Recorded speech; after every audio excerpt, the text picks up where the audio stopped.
How many times have we said, I voted for the lesser of two evils? That's crazy. I mean, the lesser of two evils is absolutely correct in that there's something that we would consider evil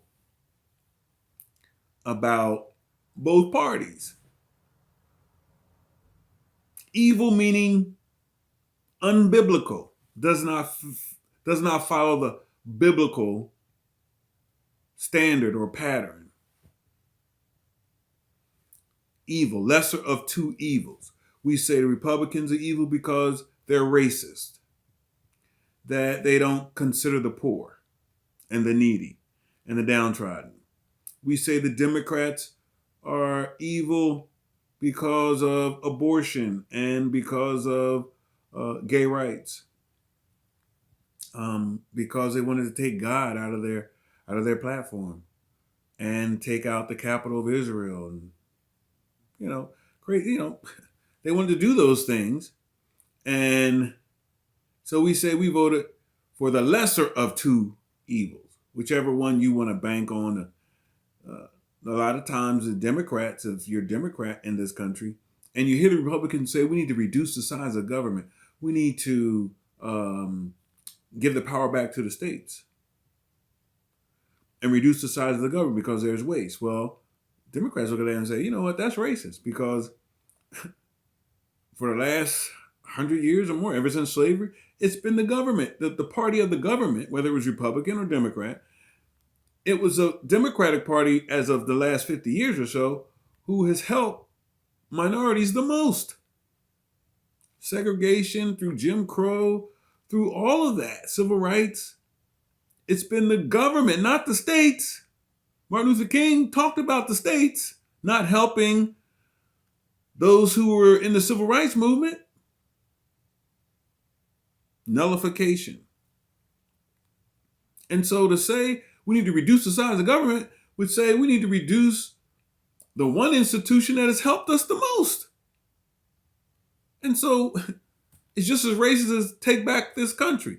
We're going to take back. When did you lose it? Just because we had a black president, all of a sudden you want to take something back? Really? Sometimes we don't understand what we're saying and what it means to the other group. And then we have, again, the lesser of two evils. So sometimes the Democrats are considered, based on biblical standards, based on one's definition of evil and wrong, giving money away. Santa Claus, the safety net is described as a wasting money because they're able-bodied people who can work, who should not be on the government's tab, the taxpayers' tab, because they're able-bodied and they can work. They just refuse to work. If a man does not work, neither shall he eat, the Bible would say. And so, yeah, there's issues that both sides need to improve. And depending on where you are in your conversation of politics, you would vote for the lesser of two evils. Well, guess what? I'm tired of voting for the lesser of two evils. I'm tired of leaving the voting booth saying and feeling as though I've compromised my faith. We ought to have a party that is consistent with what we believe, that is consistent with our religious traditions, our faith. So that when we leave the voting booth, we're not saying, oh, I voted for the lesser of two evils. Oh, I feel compromised because I voted for an area, that I know God does not support. I know, abortions, the Bible is, we'll talk about all those issues. This will be like a heavenly commercial where we discover what the Bible has to say about every area of politics. From taxes to how to treat the less fortunate, the poor, and the safety net, and all of that. We'll start with, look, we don't want to take from the rich and give to the poor. We don't want to be Robin Hood, barons and all that kind of stuff. We don't want to, look, that has proven to be divisive. I don't care how you chop it up. I don't care how you place it. If you take the best teachers in any city and move them to the at-risk community, you're going to have problems. Saying that you want to raise the standard of education, you're going to have a problem. If you take the best detectives in any government, municipality, and move them to areas of the city where it is crime ridden, you're going to have a problem. You can't just take from the rich and give to the poor. You're going to have a problem. We have a solution. Rather than take taxes from the rich to give to the poor, supplement the government, real simple. If you have money, the Bible says you're supposed to enjoy that money. So if you got money, you're rich, bless you, enjoy it. Because that's what God desires of you, to enjoy what he has given you, what he has blessed you with. Enjoy it. But that business that has workers that are doing all the work, doing the labor, and not being fairly compensated, you have a muzzle on the mouth of the ox that's treading the grain. These individuals are working and do not have a standard of living that is comparable to our Constitution. In the meantime, this same company is buying hundreds of businesses. 20 million, 2 billion, 10 billion, 50 million businesses they're buying, and their workers who are doing all the work need government subsidies. Something is wrong with that. We cannot operate that way. The worker is worthy of his hire, which means he needs a livable income. And this party that we want to start is not going to tax the rich, personal taxes, but that business that these workers are doing all the work. And look, let's forget about $15 an hour. Let's talk about $60,000, $70,000 a year as a livable wage, a livable income. And I'm talking everybody. Everybody that works for you, that's the minimum, $60,000, $70,000. That's what it takes to live. Family of four, single parent, family of four, it's $60,000 a year. And that is only to escape poverty.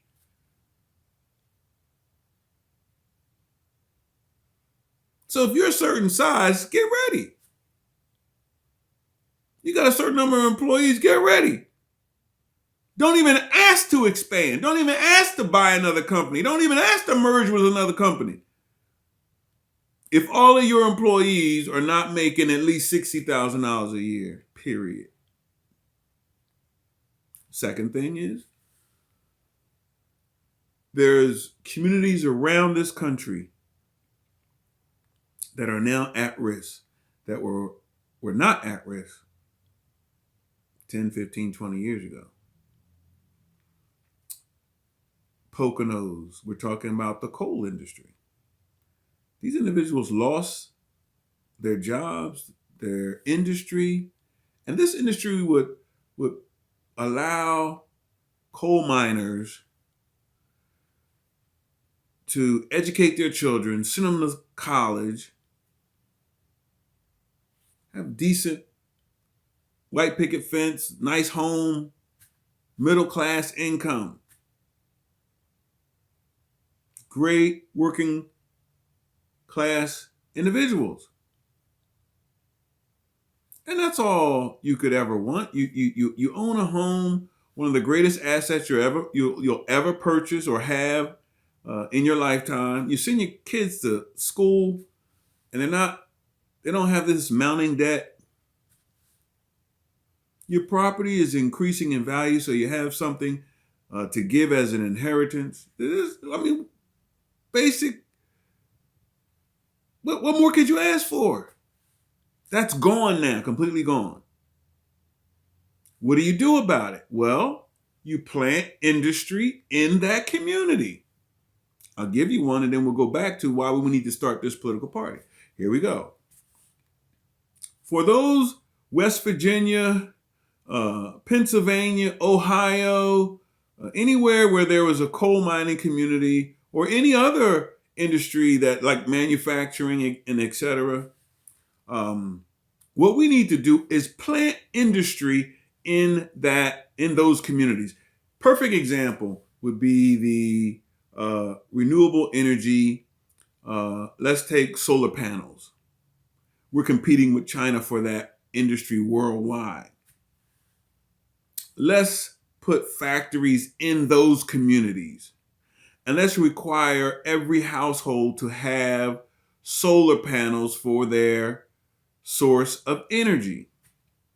What will that do? It will diversify the stream of energy, the source of energy, the distribution of energy, so that if we're ever under attack by a foreign power, they can't just knock out our grid and then the whole country goes silent, goes down, goes dark because they knocked out one grid. Number two is going to create jobs.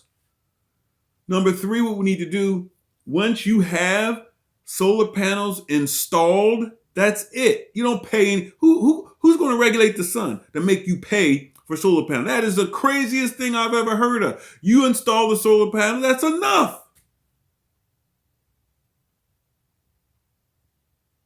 Why are you paying a monthly fee to another company for the sun to do all the work? What are they regulating the sun? That's crazy. That's why we have a problem with education in this country, because we started charging people to get these degrees and they're going up and up and up and up and up. For the sake of industry, we started universities, etc. For the sake of creating jobs. We don't have to create jobs with this. These jobs are going to appear. Let's start once your solar panels are installed, your electricity, whatever you're using those solar panels for, that energy should be free to you. And then your excess energy needs to go back to the grid, and the grid needs to pay you for the excess energy. Say amen, somebody. Say I agree with that, somebody. Wow. Money turning around in the community. Creating jobs in the community. Every new housing development, all new housing will have solar panels. That's plenty. We'll forever have this opportunity to create solar panels. And then we got the world who needs solar panels. We don't have to charge people once they have them installed. That's crazy. Let's just keep going. Let's take over the whole world as our market. We'll start here in our own country first. All the businesses, all the hotels, all the businesses, all the housing. Let's get people back to work. Pass laws that say you cannot purchase any solar panels from anywhere else but our own. In America, made in America solar panels. Because, I tell you, capitalism, the soul of capitalism needs to be redeemed. need to be saved.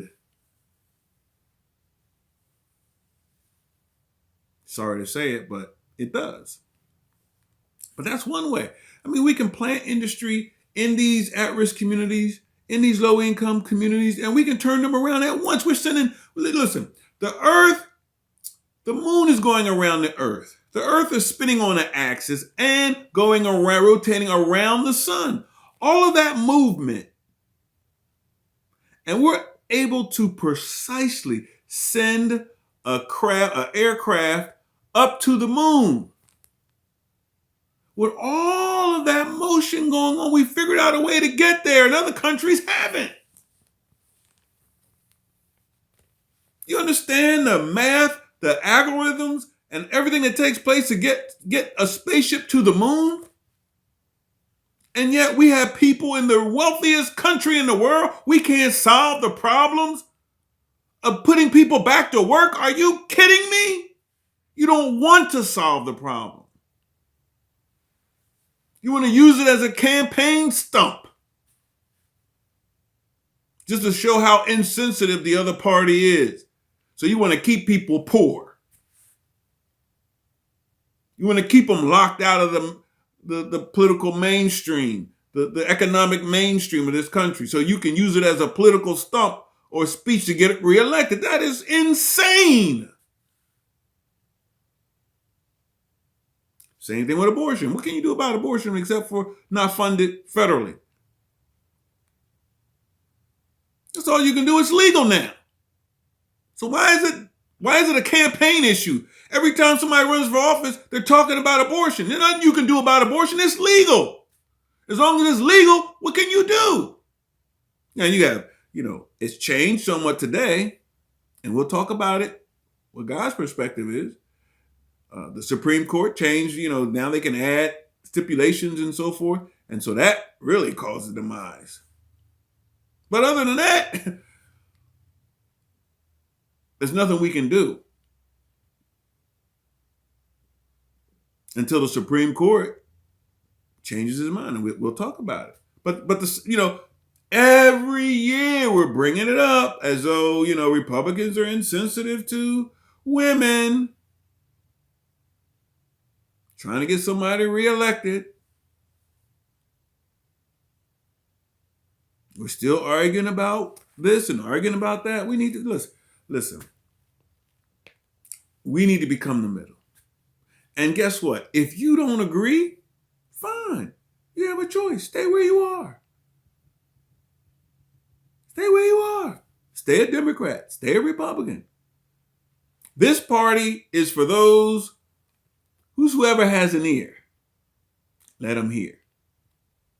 That's what this party is for, the new party. This party is for those who are running from either party. The independent party is those who declare themselves independent. That's the largest voting bloc in the whole country. All these individuals are running from one thing from one party, from problems with another party. The other party, running from the Democrats, running from the Republicans, have nowhere to go. We can solve that issue. And here's the foundation. The foundation for what we want to do is embedded in the founding documents.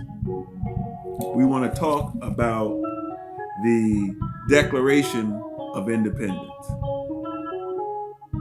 The Declaration of Independence. We'll be right back. Okay, we're back, and we want to talk about forming a new political party. One that you will not have to vote for the lesser of two evils. One that you can go out and you can feel great about who you voted for, the party that you voted for, and their platform that you also voted for. That you don't have to feel that you compromise your faith or your religious freedoms at all.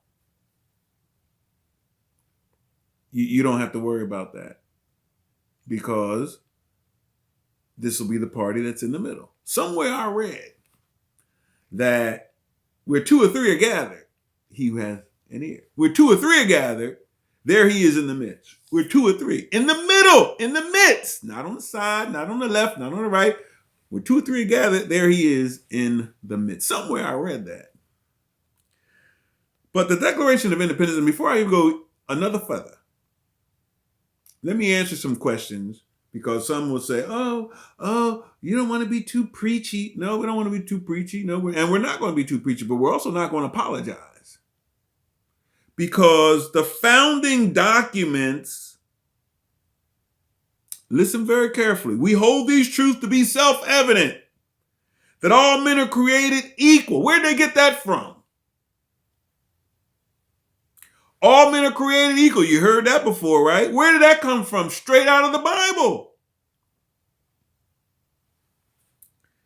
That they are endowed by their Creator with certain unalienable rights.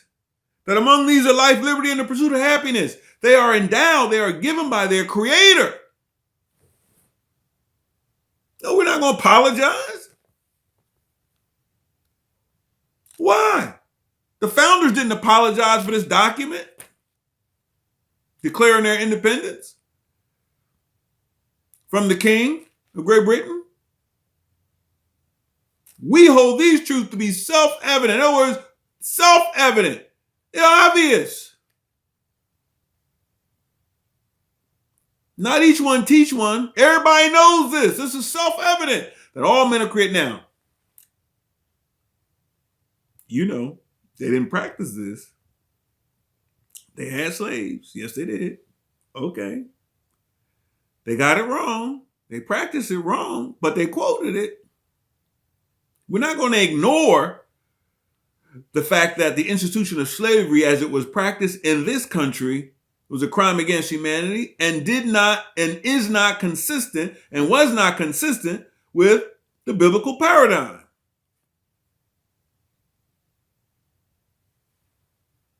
Was not. We're not going to overlook that. No. But we cannot overlook these words and where they came from as well.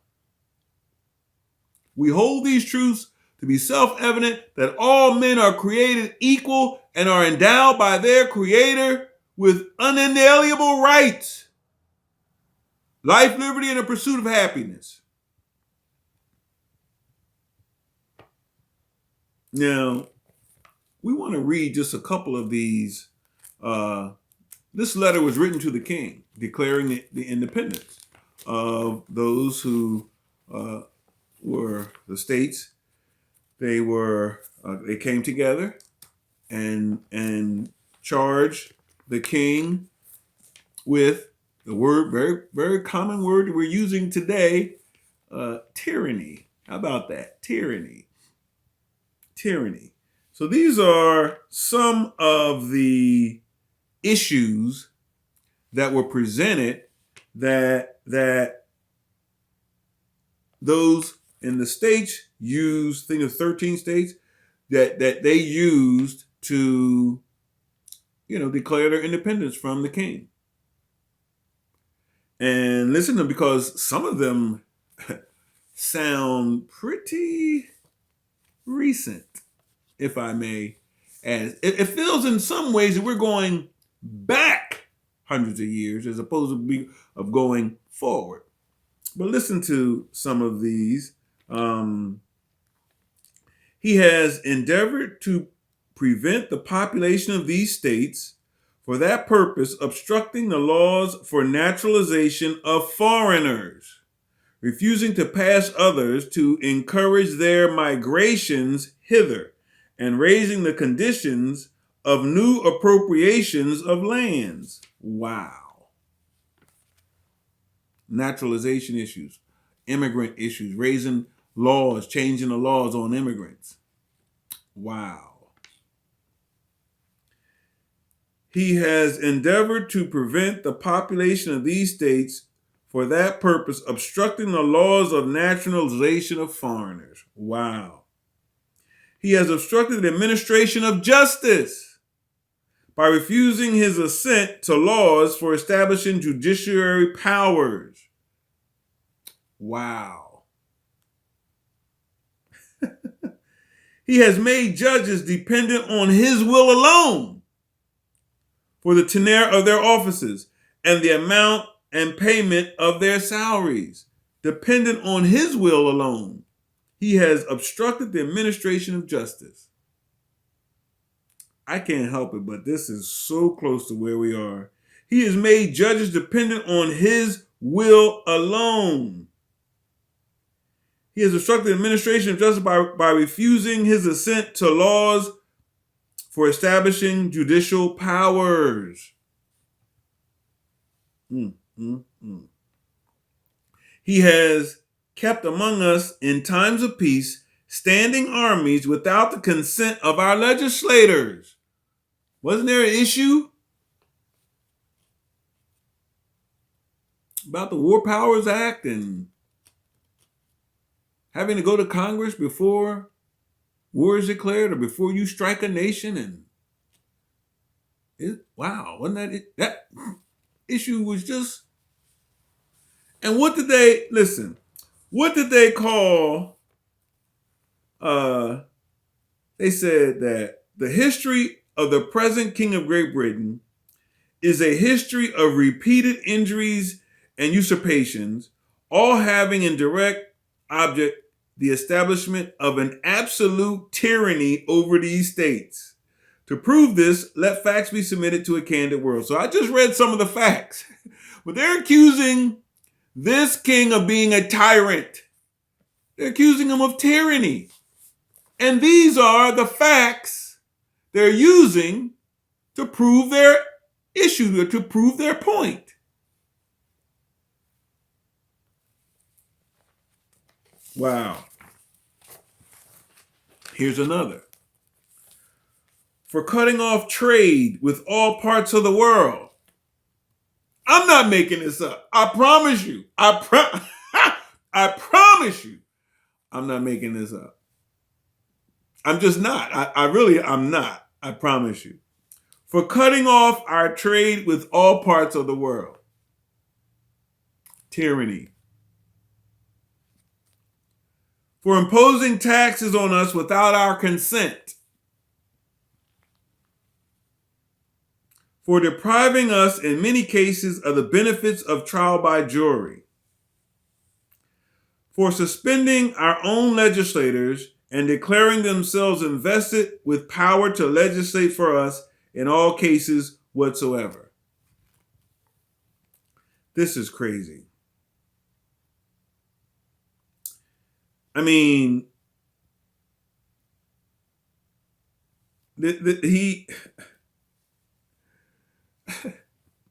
from immigration issues to judicial power issues, for like telling a judge, I don't agree with your sentence and it should be less instead of more. For taxation. What was the Tea Party all about? Boston Tea Party, that is. Taxation without representation. Remember that?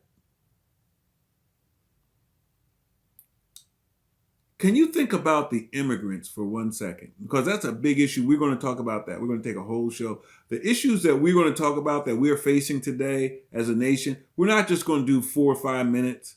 We're not going to just bring on someone, an expert from some university to talk about it. We're going to dive in it. We call that double down. We're going to double down on the issue. We're going to spend some time talking about it. So when we're finished this particular episode about that particular issue, you will know everything about it. Start to finish. And we'll give the biblical perspective on it. We'll read the verses in the Bible, what God has to say about this issue and that issue. We're going to read them all. Not all, but we're going to read enough so you get an idea of heaven's position on this.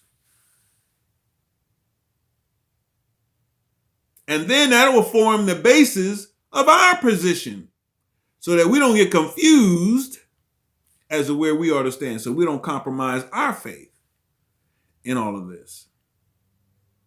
Sounds like a plan.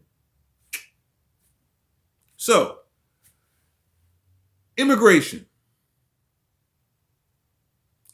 There are, and we're going to talk about this, but this is just one fact. Somewhere I read that the immigration community in this country has placed $12 billion in 1 year into Social Security. Did you hear what I said? $12 billion in Social Security. Not 12 million, 12 billion. Is that taxation without representation?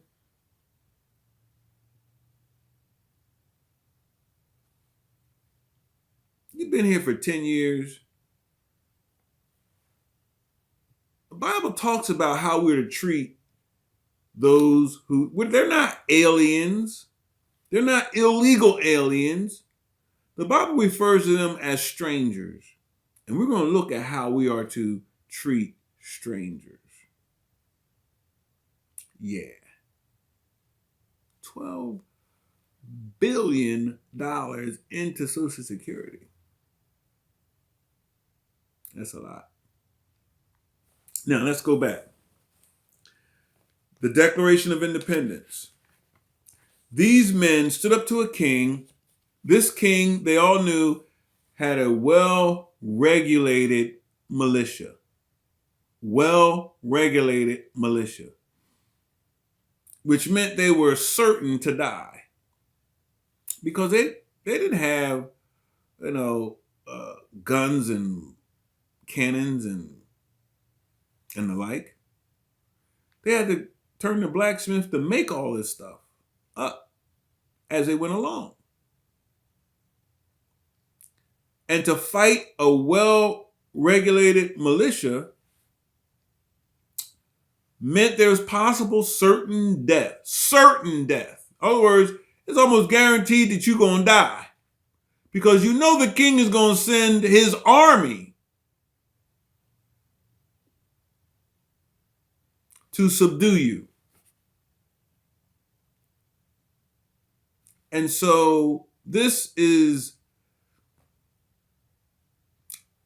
what I would consider the most moving, the most touching, the most emotional position that these men took is to write this letter. And if you look at the very last sentence, to me, is the most powerful sentence. And it moves me. Every time I read it, it moves me. Because I just think of David said, though I walk through the valley of the shadow of death, I will fear no evil.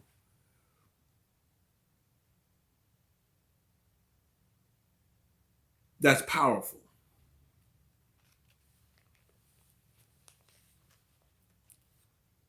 The things that we have to face in life, the things that we have to do in life. And sometimes we have to consider that it may be you're sacrificing your life for this. But if you don't have anything, I heard someone say, if you don't have anything to die for, you're not worth, it's not worth you living. Listen to these men. And for the support of this declaration, with a firm reliance on the protection of divine providence, we mutually pledge to each other our lives, our fortunes, and our sacred honor.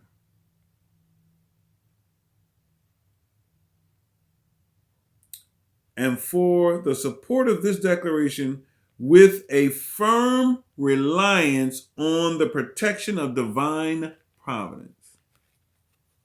That's powerful. A firm reliance on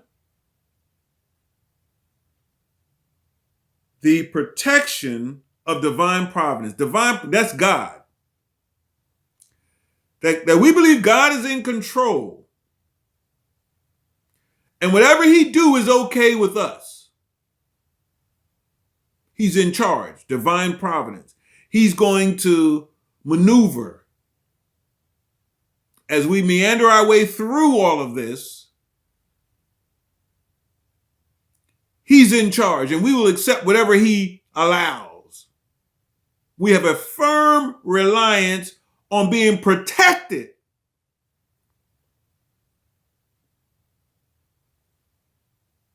by divine providence. That's powerful. It's moving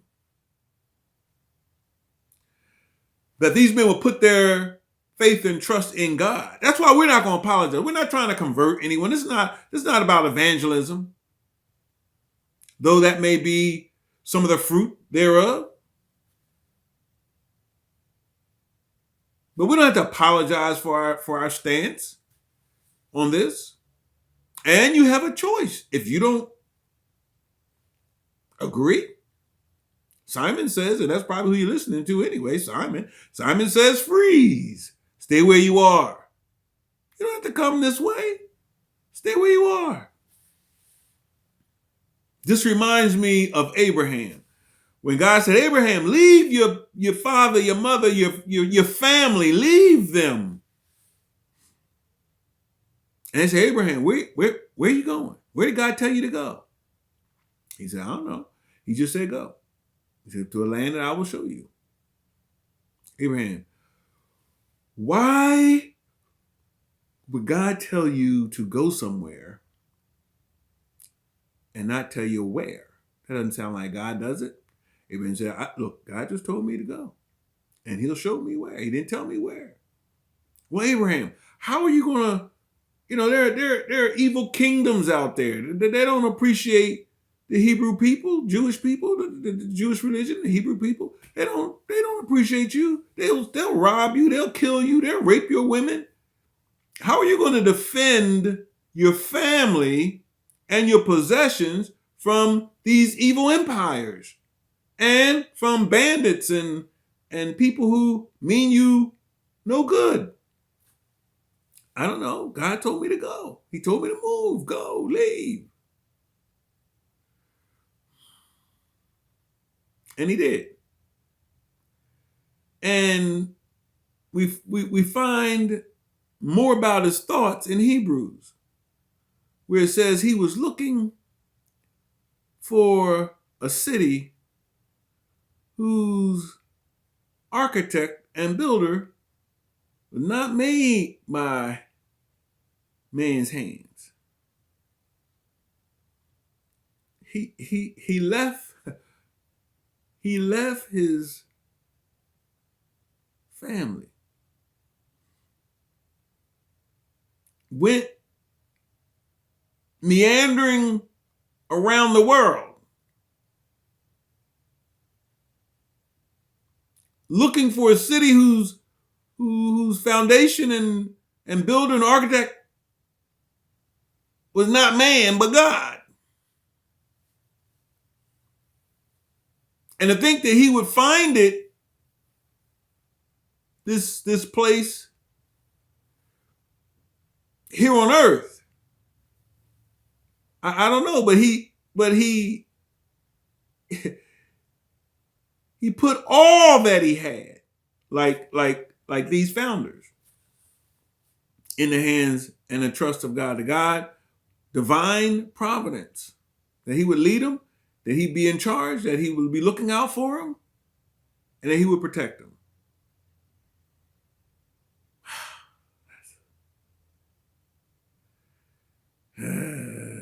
That's powerful.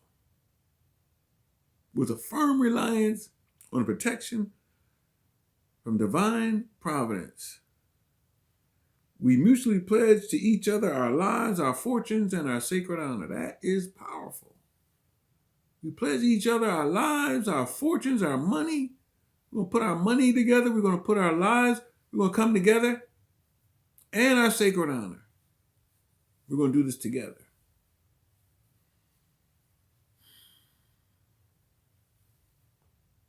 That's powerful.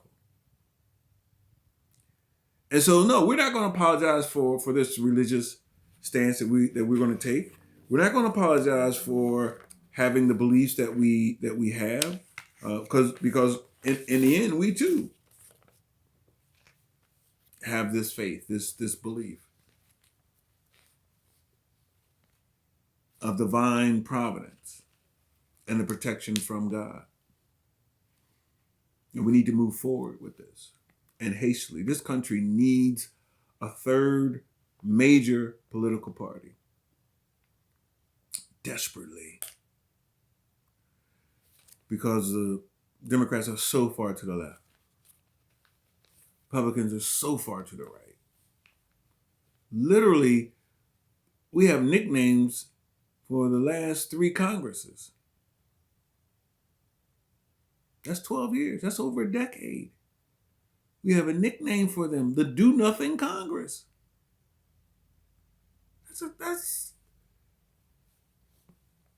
That's egregious. To have a nickname for a Congress, the Do-Nothing Congress. And they're competing now. They're competing for that title. We've never had this before. This kind of gridlock. We've never had it before.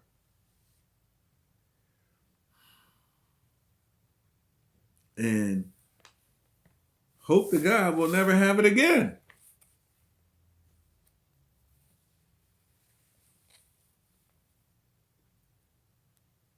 We hold these truths to be self-evident, that all men are created equal, that they are endowed by their Creator with certain unalienable rights, that among these are life, liberty, and the pursuit of happiness, that to secure these rights, governments are instituted among men, deriving their just powers from the consent of the governed, the people, that whenever any form of government becomes destructive of these ends, it is the right of the people to alter or to abolish it, and to institute new government, laying its foundation on such principles and organizing its powers in such form as to them shall seem most likely to affect their safety and happiness. And so it is the right of the people to abolish a government that is a tyrant, tyranny. And that's another thing. We'll talk about it, NRA, we'll talk about gun rights, the Second Amendment, all of that. I will say this. We need to listen to each other. We really do. AKAs. Everybody knows you don't go hunting with an AKA. Everybody knows you don't need an AKA in the city. You don't need an AKA in the country, in the rural parts, to protect your property. You don't need an AKA in the rural parts. You don't need an AKA in the urban parts. You don't need an AKA to fight crime. You don't need an AKA to protect yourself. You don't need an AKA to go hunting with. So what do you need an AKA 47 for? An assault rifle. One that is used to kill many people at one time.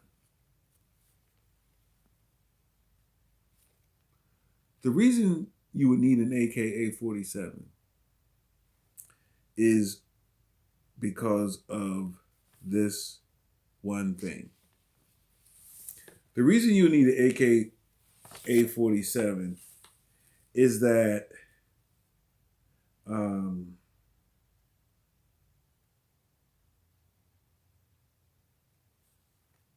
if a government becomes a government of tyranny, You just heard these men right. It is the job of the people to abolish it. That's what you need an AK-47 for. The day may come when the government, this government, United States government, in the eyes of many, will act under the guise of tyranny.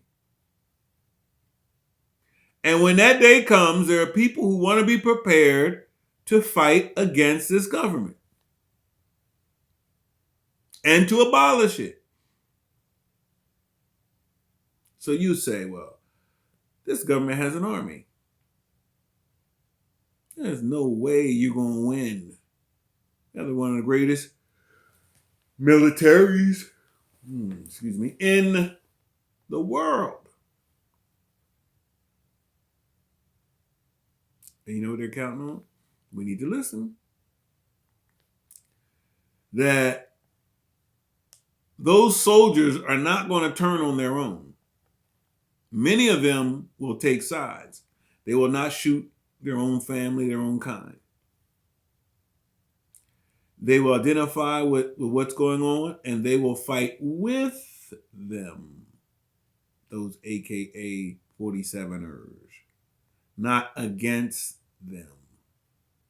So we need to screen our military right now, today, for people who are way, way to the left, and those are way, way to the right. We need to deal with that problem now, not when it's too late. But we need to listen. That's what I'm saying. Listen. Then you can come up with laws to move forward. And your legislation will move forward, not backwards. Listen. There's an answer somewhere in the middle. Where two or three are gathered, there I am in the midst. Gathered in my name. And God has all the wisdom you ever want to have. All the answers. He has. He has them. We serve a God who causes that which is not as though it is. And it is so. He can bring something that is not in existence right now. He can call it into existence, and it's in existence.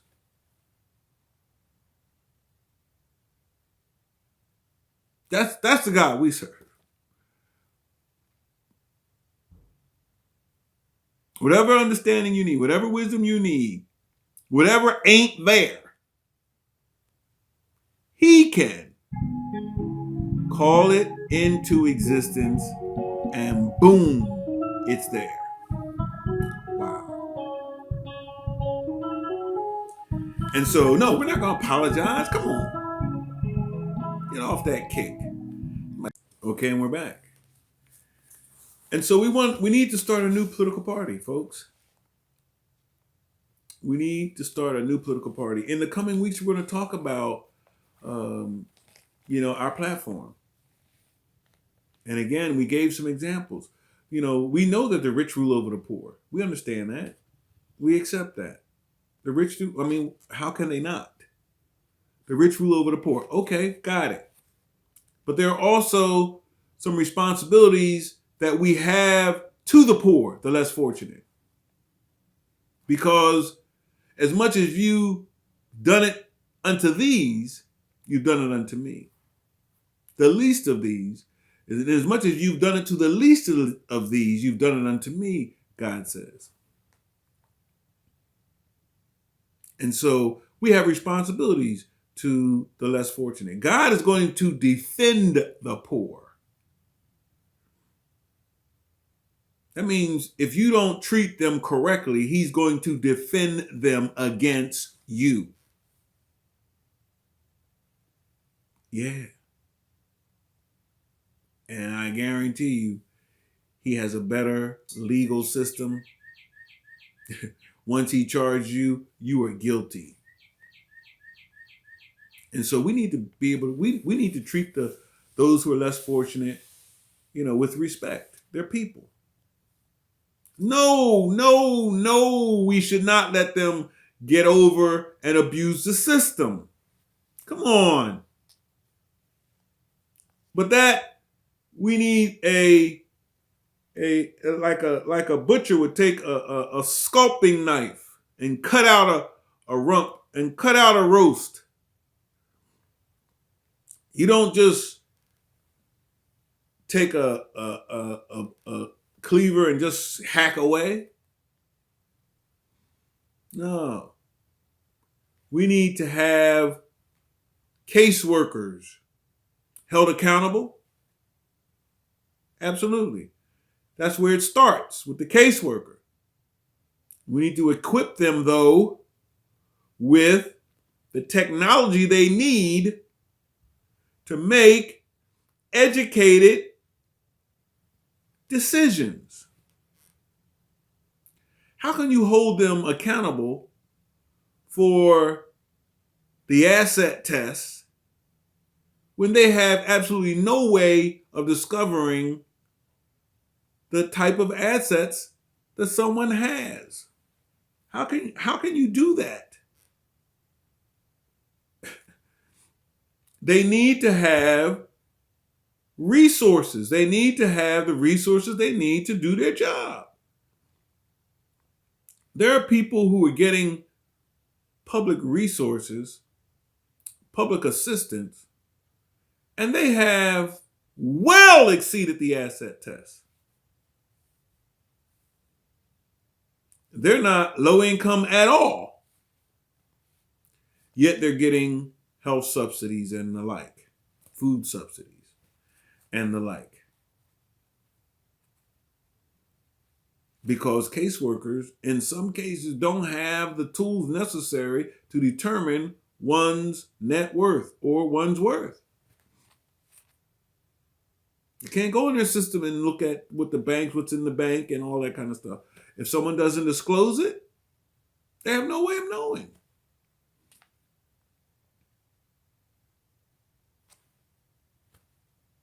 We're sending men to the moon. We figured out how to do that. Earth going around the sun and spinning, moon going around the earth. And yet, we found a way to meet up as the moon rotates around the earth and the earth goes around the sun and spinning at the same time. That's a lot of motion. And we figured out a way to do it. And yet we can't figure out a way to solve this problem. Why? Because we want to talk about it on every campaign.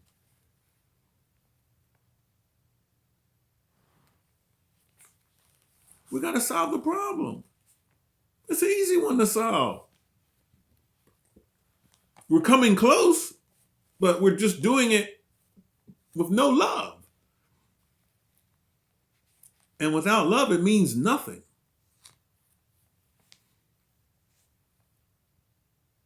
It means nothing. And it's not going to work. It has to be based in love and respect. It's not something you're going to solve overnight. It didn't happen overnight. So let's move forward with it and take our time and just work through it and put the laws in place and things in place. And a lot of things that we can do, we don't even need a law. We just need the resources in place so that every caseworker can do their job effectively and efficiently. Because they can go in the system and look this up and look that up and see if someone's sitting there lying to them. And we need to create industry in low income at-risk communities. Come on, we all know about redlining districts. We all know about that.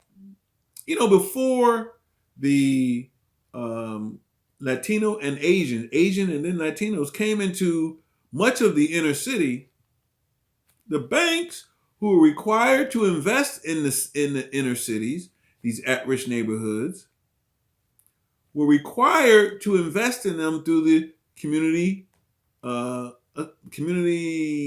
Act, Legislation Act. I forget the total name, forgive me. And then the banks decided to move out the community so they wouldn't have the Community Investment Act.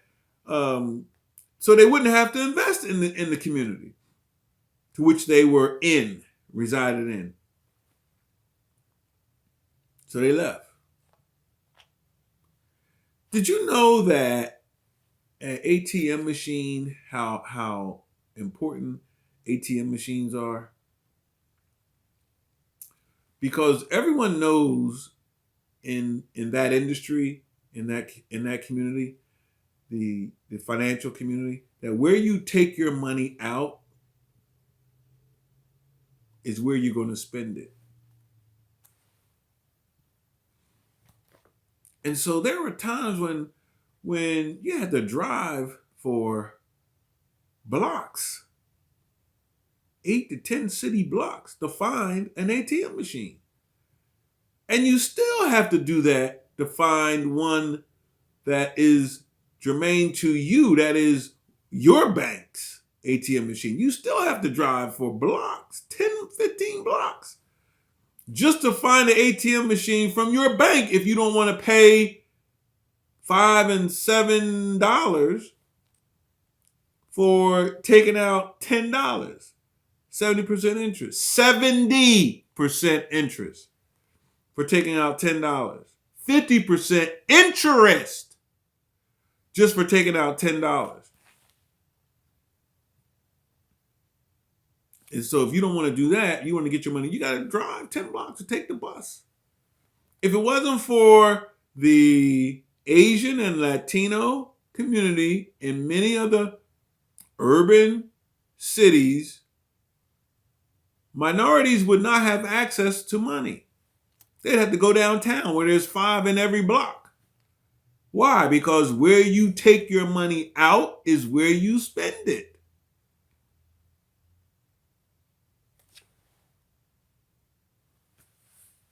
There's a whole lot we can talk about, and that we're going to talk about taxes and about banks and how they perpetuate this income divide, this wealth gap between race and class. Taxation and the banks done a job on many, many cultures and classes of people. Done a job, perpetuated the wealth gap where 10%, 1% of the population is responsible for 80% of the wealth or 90% of the wealth. 1% responsible for 90% of the wealth of this country. That shouldn't be. And we can correct it without having to take from the personal income and taxing the rich on their income. We don't have to do that. We can require the businesses that are run by individuals who are doing all the work. They need to get a comparable wage. And we're going to get into this. I can give you an example after example after example. I'm going to give you one example, and I'm going to keep it short, as short as I can, and give you one example of what the one company that I would say is a poster child of this is Walmart. Years ago, I discovered, looking at the financial statements of annual statements from Walmart. Walmart made $8 billion that particular year. $8 billion. We're going to talk about it in detail. Again, $8 billion. And they received $8 billion in subsidies. $8 billion. They received $8 billion in subsidies, free money from the government, taxpayers, $8 billion, Walmart. And at the end of the year, they made $8 billion. So all they would have to do, they could buy and sell products at cost. In other words, they don't have to, if you buy it for $5, you sell it for $5. That keeps your cost down and it knocks out all your competition because they can't compete with you buying and selling at cost. At the cost that you paid for the item, you're selling it at that cost. No one can say if you getting $8 billion free dollars and at the end of the year that's your profit. Obviously, what you're doing is buying and selling at cost. You may raise it here and there, some products here and there and so forth, but basically that's what it comes to. Yet and still, 1/3 of the welfare, the food stamp budget in this country goes to Walmart. 1/3 of the food stamp budget went to Walmart that particular year. And we got to beg Walmart to pay their employees $15 an hour. Are you kidding me? Really? You made $8 billion and your employees need government subsidies? We are subsidizing, the taxpayer is subsidizing your employees, health care, food stamps, housing assistance, income. Are you crazy? Are you out of your mind? Congress? Mr. President? To allow this to go on year after year? Are you out of your mind?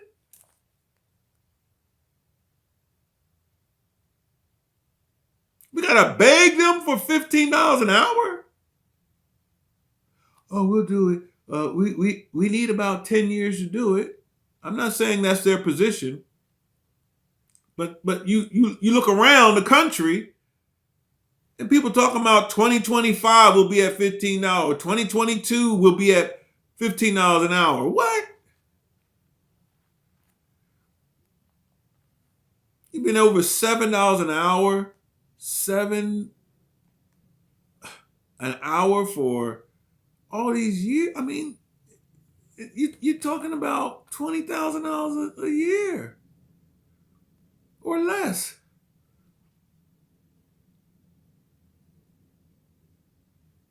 That is peanuts. And you're taking home $8 billion. That's unacceptable. Unacceptable. And guess what? You wouldn't open another store nowhere until you fix that. I'm sorry. This is not slavery. Walmart also uses third-party vendors who use prisoners as labor to package their fruit and vegetables, for example. Come on. I mean, during the Obama administration, Congress, I guess they thought they would, help derail the president, the first black president, by allowing prisoners to participate in the private sector. Before then, prisoners could only participate in the public sector, where they were making furniture for offices in the government. They were doing license tags. They were doing uniforms, maybe for the military or so forth, sewing and all that kind of stuff. Stuff for the government. But the Congress then passed in many of the states and then they did pass that now prisoners can work in the private sector. So while we were hemorrhaging jobs and trying to get jobs back and get the unemployment rate down from like 8-9%, they passed this law. So now in many of the states, prisoners can work in the private sector, which is taking jobs from those who are not locked up, making it harder for the president to get the unemployment rate down to where it needs to be, so that the economy will thrive again. And he managed to get it down in spite of that. But if these prisoners can work for you, Hewlett Packard, Microsoft, all these tech giants, if these prisoners can put computer chips together for you while they're in prison, they ought to be able to work outside of prison. When they get released, they need to come to you for a job, and you need to hire them. They shouldn't be walking the streets, walking around trying to find a job once they're released. They're working for you in prison. They're good enough to do it in prison. They should be good enough to do it when they're released, and they paid their debt to society. We're getting back to Walmart. Poster child. This is what we're talking about when we talk about the wealth gap. This is what we mean when we say employers need to step up their game and make sure that those who are doing all the work are fairly compensated for their work, because the labor is worthy of his hire. And in Old Testament law, you can't just accept the Abrahamic covenant and say this is why we support Israel as a country, and then neglect all the other laws that's in the Pentateuch, the first 5 books of the Bible, and the Torah, where it says, do not harvest the corners. Leave the corners. Harvest in a circle. And do not glean, that is, don't go back and pick what has fallen to the ground. If anything falls to the ground, leave it there. God says it's for the poor. And he also says, do not put a muzzle on the mouth of the ox that's treading the grain. And in the New Testament it says, was God trying to, be fair to animals? That is, was he trying to start a new animal rights society? He says, no. He said that was written for our sake. For our sake it was written, that he that threshes should thresh in hope of participating in that harvest, in that work.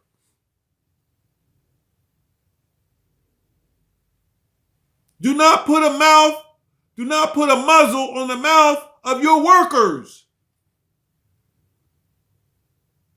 They need to be included in the profit of that company. Or at minimum, be paid a livable wage. And if you can't do that, don't even ask for help. Don't ask for bailouts. Don't even ask. Don't ask to expand. Don't ask to merge. Don't ask to buy companies. There's some big tech companies here in America exist today that have purchased hundreds of companies so they could stay on top of the marketplace. Purchase hundreds, not 10, 15. I'm talking hundreds of companies so they could stay on top of the marketplace. And yet their workers, we still got to beg for a livable wage? No. No, no, no, no, no. Should not happen. Cannot happen. Cannot continue to happen. That's what we're talking about. That's why we need a new political party, because the soul of capitalism needs to be saved. The soul of capitalism needs to be saved. The soul of capitalism needs to be redeemed. And the soul of America needs to be born again. Because we the people, in order to form a more perfect union, more perfect. Where does that word come from? Perfect. You can't be perfect without God. God is the only person of perfection.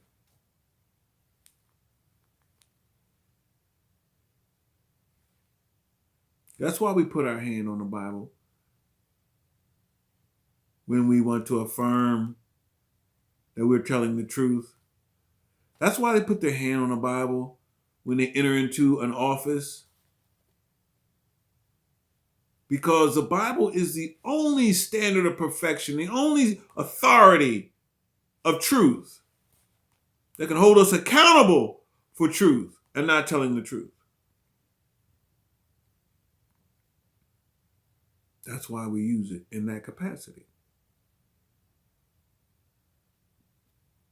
In order to form a more perfect union, we hold these truths to be self-evident that all men are created equal and are endowed by their Creator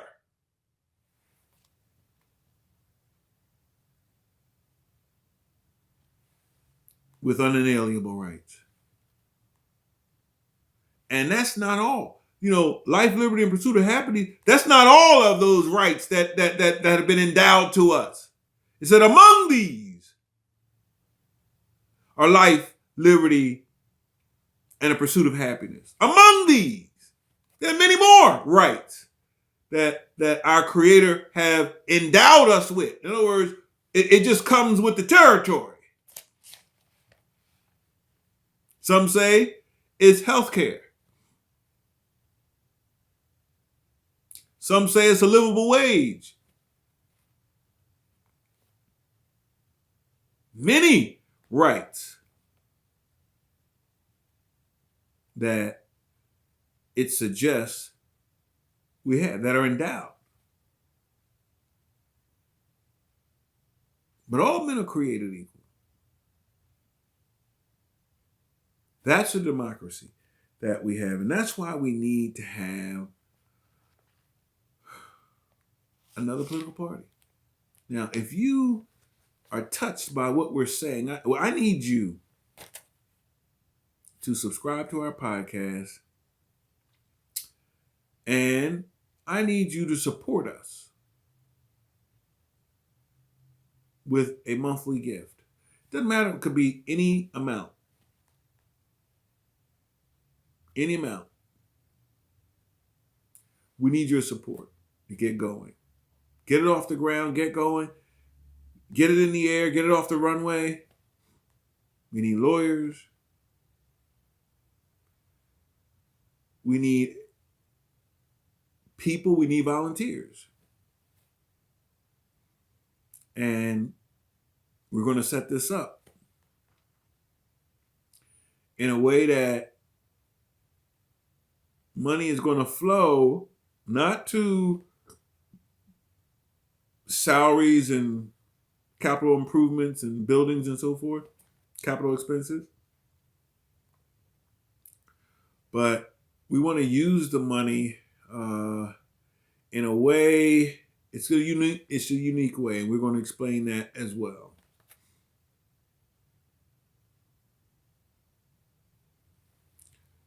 a very unique strategy for how we will spend the support that comes in,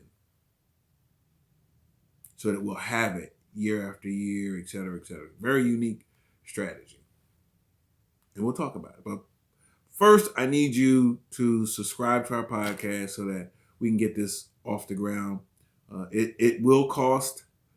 If you do not subscribe to the podcast, it will be a very nominal fee, $1, $2, that kind of thing, or whatever.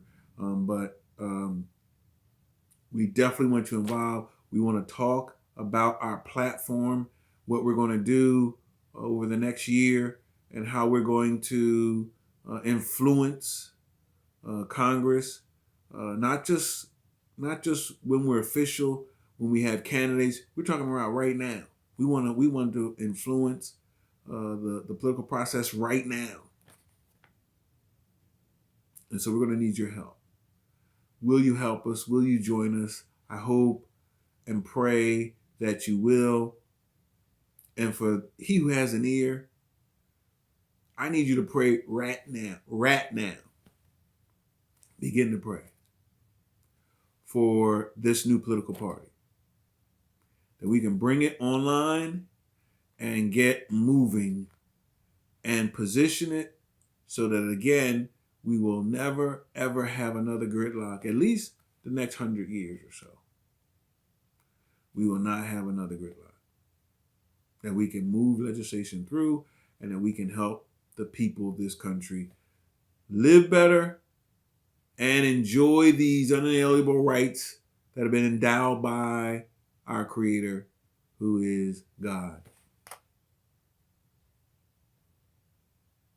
Join us.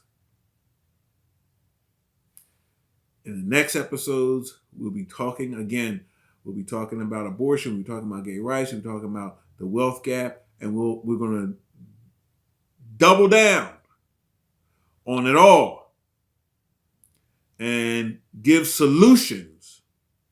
Not just give the facts, not just tell you what's wrong. We're going to give solutions to how we can do better, as we have done in this podcast, in this blog post. We'll give solutions. I'll see you next time.